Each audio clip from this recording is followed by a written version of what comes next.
Hello friends, a very warm good evening to all of you. मैं आपकी दोस्त विशाखा और स्वागत है आपका आपके अपने कार्यक्रम युववाणी में।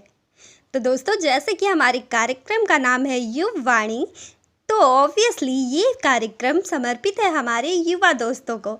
और तो आज हम इसी बारे में बातें करेंगे कि हम युवा कितना मायने रखते हैं एक देश की प्रगति के लिए, और हम युवाओं का क्या कर्तव्य होना चाहिए एक युवा होने के नाते।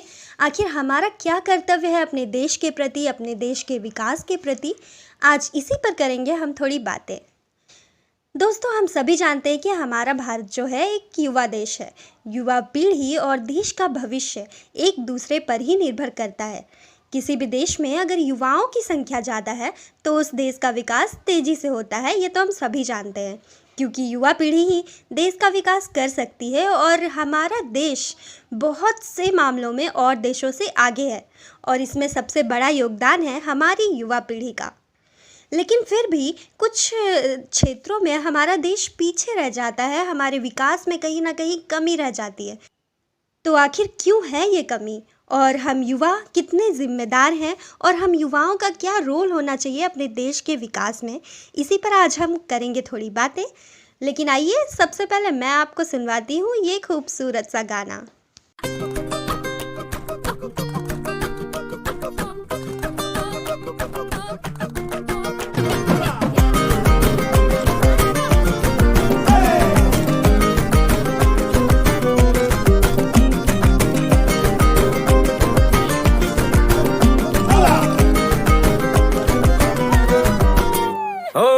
चिंता करके क्या पाएगा, मरने से पहले मर जाएगा।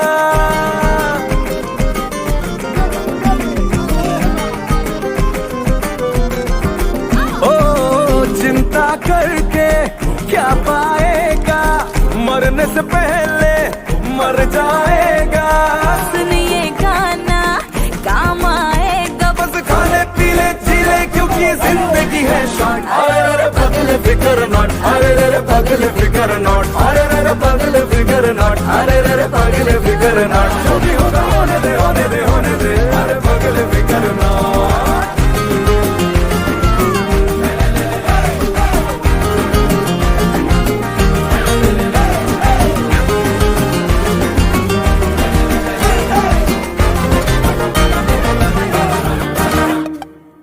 कल की खुशियों का महंगा म्यूचुअल फंड लेके किस्तें क्यों भर रहा है आज को दंड देके।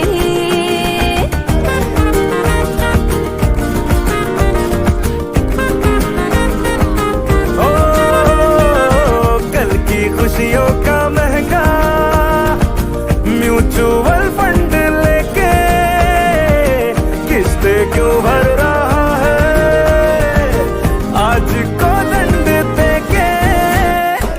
रैबिट बन के कर न सके जो कछुआ बन के कर जाएगा।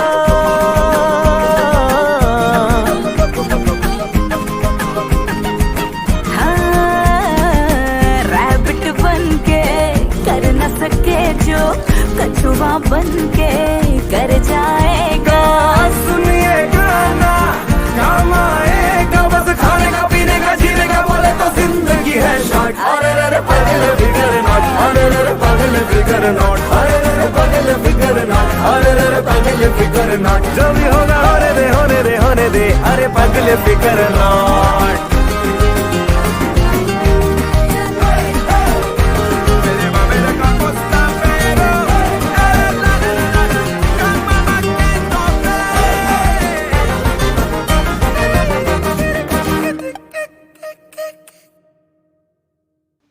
Welcome back friends.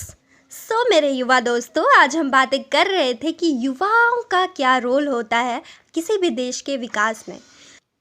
तो दोस्तों, युवा वो अवस्था होती है जब कोई लड़का या लड़की बचपन की उम्र को छोड़कर धीरे धीरे वयस्कता की ओर बढ़ता है। और इस उम्र में अधिकांश युवा लड़कों में एक जवान बच्चे की जिज्ञासा और जोश, साथ ही एक वयस्क के ज्ञान की उत्तेजना होती है। और किसी भी देश का भविष्य उसके अपने युवाओं पर ही निर्भर होता है। लेकिन दोस्तों, मैं देखती हूँ कि आजकल हमारे युवा दोस्तों में बहुत सारी समस्याएं हैं। हम बस ब्लेम करना जानते हैं, हम दूसरों पर दोष डालना जानते हैं। ये बात तो सच है दोस्तों कि देश की युवा पीढ़ी अगर चाहे तो अपने देश का विकास कर सकती है, देश को आगे बढ़ा सकती है। लेकिन फिर भी आजकल मैं देख रही हूँ कि जो युवा वर्ग है वो केवल एक दूसरे को दोष देने में ही रह जाता है। अगर कुछ गलत हो रहा है तो वो सरकार को दोष दे रहा है, अगर आसपास कुछ गलत हो रहा है तो वो अपने आसपास के लोगों को दोष दे रहा है। मुझे लग रहा है कि हम युवा दोष देने में ज़्यादा अपनी एनर्जी जो है वो दोष देने में लगा रहे हैं। तो दोस्तों, जैसे कि मैं अगर आपको कहूँ कि हम हमेशा सरकार की योजनाओं को दोष देते हैं कि सरकार ने ऐसा किया वैसा किया, लेकिन क्या आपने कभी सोचा है कि मैं खुद किसी सरकारी तंत्र में जाऊँ और उसे ठीक करूँ?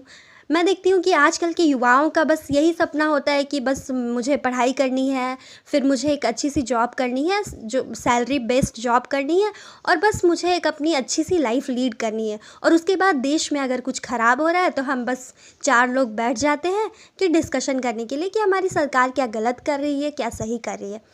आपके आसपास कितने ऐसे युवा हैं जो ये चाहते हैं कि मैं बड़ा होकर सरकार बनूं, मैं सरकार बनूं, मेरी सरकार हो, मैं सरकार में जाऊं? नहीं, मुझे लगता है कि 1% ही युवा होंगे जो ऐसा सोचते होंगे कि मैं बड़े होकर राजनीति में जाऊं।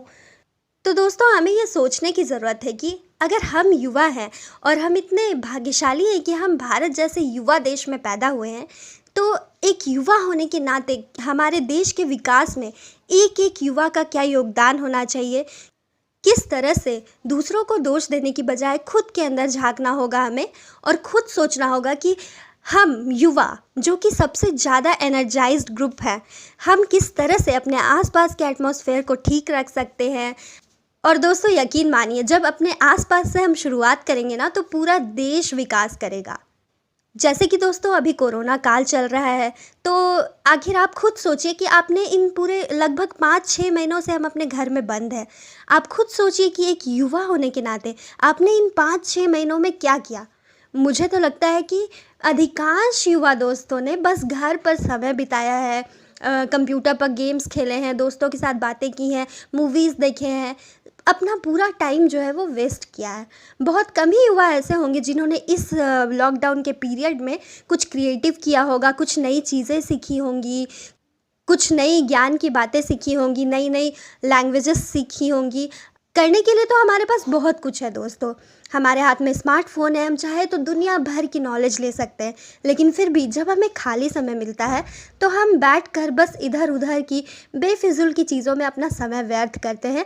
और जब कुछ गलत होता है, हमें सरकार की कोई नीति पसंद नहीं आती, तो बस हम बैठ जाते हैं उसकी कमियां निकालने में। कभी हम ये नहीं सोचते कि बीइंग अ यंगस्टर, एक युवा होने के नाते किस तरह से हमें जो चीज़ें अपने आसपास पसंद नहीं आ रही है उसे बदलने में हम किस तरह से योगदान दे सकते हैं।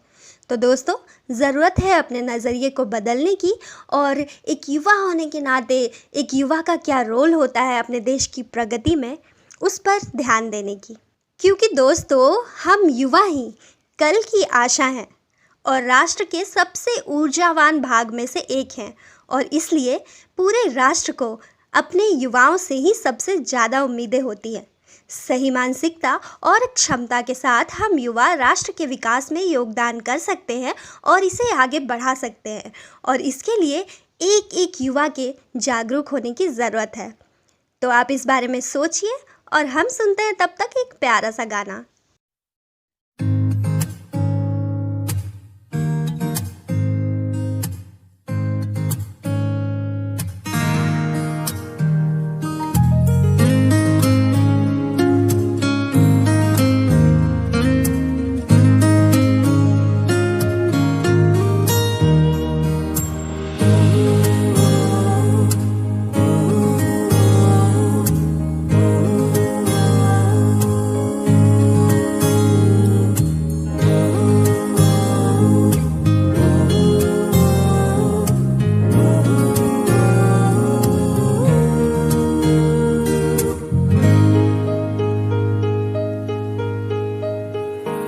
ऐसा देखा नहीं खूबसूरत कोई, जिस्म जैसे अजंता की मूरत कोई, जिस्म जैसे निगाहों पे जादू कोई, जिस्म नगमा कोई, जिस्म खुशबू कोई, जिस्म जैसे महकती हुई चांदनी, जिस्म जैसे मचलती हुई रागनी, जिस्म जैसे कि खिलता हुआ एक चमन, जिस्म जैसे कि सूरज की पहली किरण, जिस्म तरशा हुआ दिलकशो दिल नशी, संदली संदली मरमरी मरमरी। उसने जाना कि तारीफ मुमकिन नहीं, उसने जाना कि तारीफ मुमकिन नहीं। आफरी आफरी आफरी आफरी, तू भी देखे अगर तो कहे हम नशी। आफरी आफरी आफरी आफरी, उसने जाना कि तारीफ मुमकिन नहीं, उसने जाना कि तारीफ मुमकिन नहीं।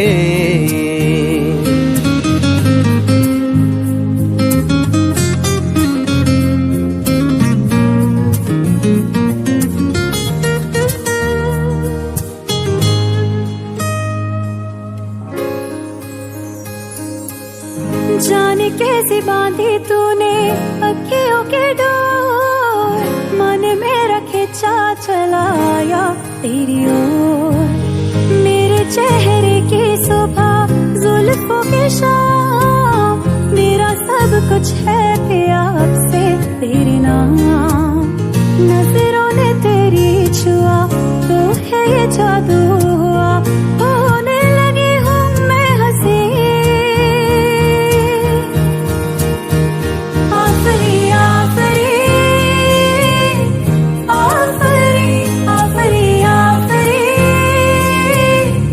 आफरी आफरी आफरी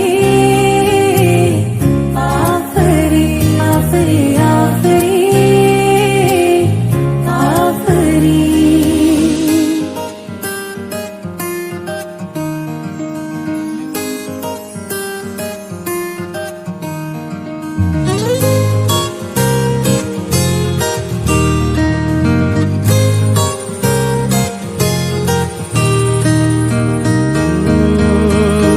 चेहरा एक फूल की तरह शादाब है, चेहरा उसका है या कोई माताब है। चेहरा जैसे गजल, चेहरा जाने गजल, चेहरा जैसे कली, चेहरा जैसे कमल, चेहरा जैसे तस्वीर भी तस्वीर भी, चेहरा एक ख्वाब भी, चेहरा ताबीर भी, चेहरा गोरी अलिफ लैल भी दास्तां। चेहरा एक पल यकीन, चेहरा एक पल गुमा, चेहरा ज्यादा के चेहरा कहीं भी नहीं। मारू मारू महजबी महजबी, उसने जाना कि तारीफ मुमकिन नहीं, उसने जाना कि तारीफ मुमकिन नहीं।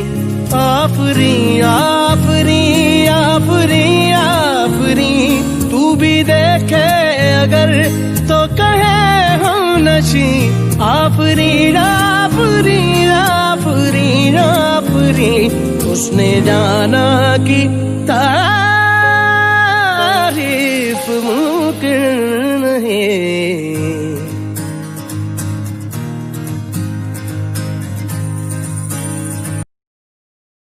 Once again, welcome back friends after this sweet little musical break.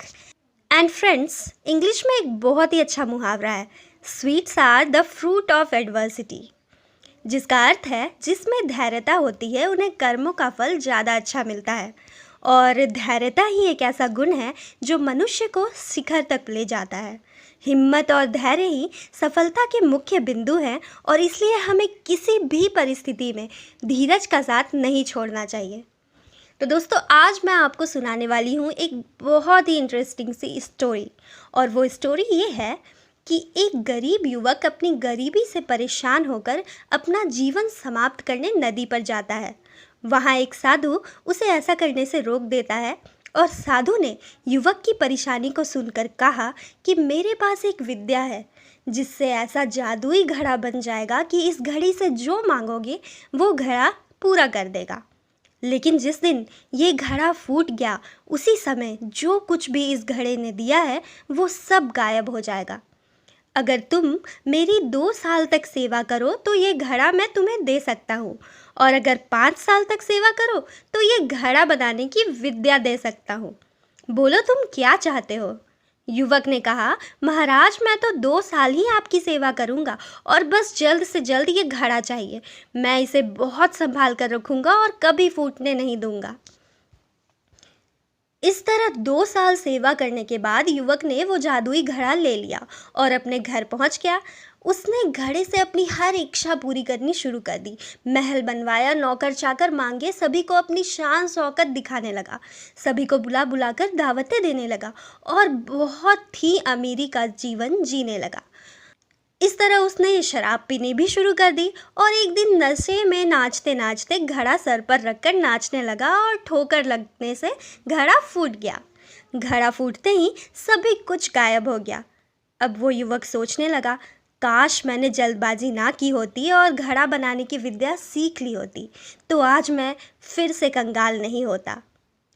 तो दोस्तों, इस कहानी से हमें पता चला ना कि ईश्वर हमेशा 2 रास्ते रखता है, एक आसान जल्दी वाला और दूसरा थोड़ा लंबे समय वाला पर गहरे ज्ञान वाला, और हमें ये चुनना होता है कि हम किस रास्ते पर चलें।